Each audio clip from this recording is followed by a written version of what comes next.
Hello everyone.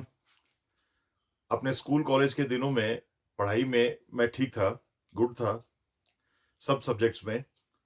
बस 3 subjects या topic को छोड़ के जो मुझे उस समय कभी ठीक से समझ नहीं आए। पहला तो था ऑपरेशंस रिसर्च, जिसको शॉर्ट में हम ओआर कहते थे। I found it too complicated for my liberal mind.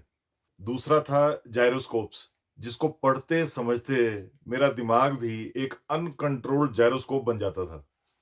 ये वो सब्जेक्ट्स या टॉपिक थे जिनको पढ़ के, जिनका सामना करके, जिनको मिल के लाइफ में पहली बार एहसास हुआ कि हर इंसान हर काम लाइफ में नहीं कर सकता, जबरदस्ती करना भी नहीं चाहिए। और तीसरा तंग करने वाला टॉपिक था कवि क्या कहना चाह रहा है।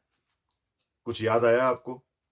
अनगिनत बार स्कूल में हिंदी टीचर के मुंह से ये मिसाइल हमारी तरफ आई थी, जिससे बचना मुश्किल ही नहीं नामुमकिन था कि उपरोक्त पंक्तियों में कवि क्या कहना चाह रहा है। आफ्टर ऑल उसने कोई हिंट भी नहीं दिया था। कविता से पहले या बीच में या एंड में कोई नोट, कोई साइड नोट, कोई फुट नोट तो कभी लिखा ही नहीं, उसने छोड़ा ही नहीं हम जैसों के लिए। नॉट ओनली दैट, ये बात क्यों भुला दी जाती थी और शायद आज भी भुला दी जाती है कि कवि किसी भी कविता को, पोएम को तब लिखते हैं जब किसी खास मूड में, माइंडसेट में होते हैं, डीप और स्पेशल इमोशनल स्टेट में।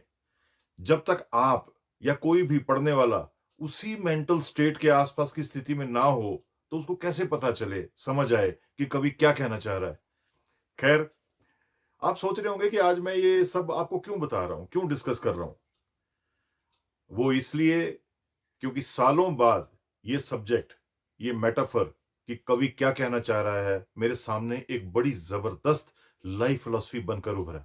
इस वीडियो में मेरा सेंट्रल मैसेज और लेसन ये है कि नेगेटिव या प्रेशर या डिफिकल्ट सिचुएशंस में सामने वाले कवि के कविता पाठ पर ध्यान कम दीजिए और कवि असल में वो छोटी सी बात, वो सेंट्रल पॉइंट क्या कहना चाह रहा है, वो ढूंढने समझने की कोशिश कीजिए। वरना आप पागल हो जाएंगे, टूट जाएंगे, खामखा डिमोरलाइज हो जाएंगे।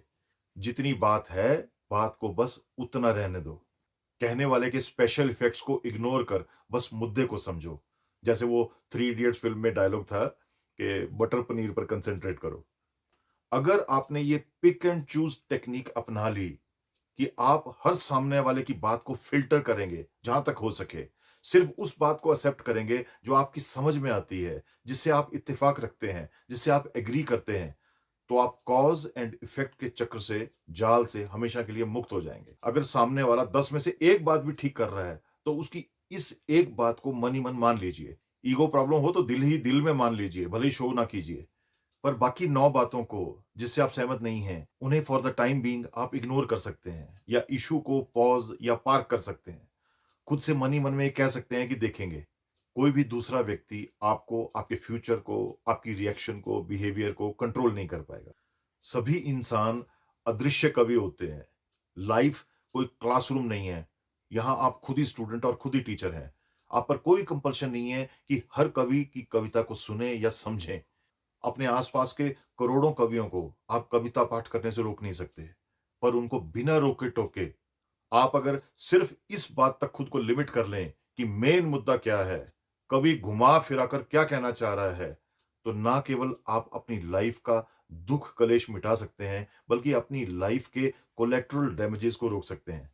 लाइफ के शो डाउन्स और शो ऑफ से जो बच गया, वो बहुत दूर तक जाएगा और सुखी रहेगा। याद रखिए। Thank you for your time. God bless you.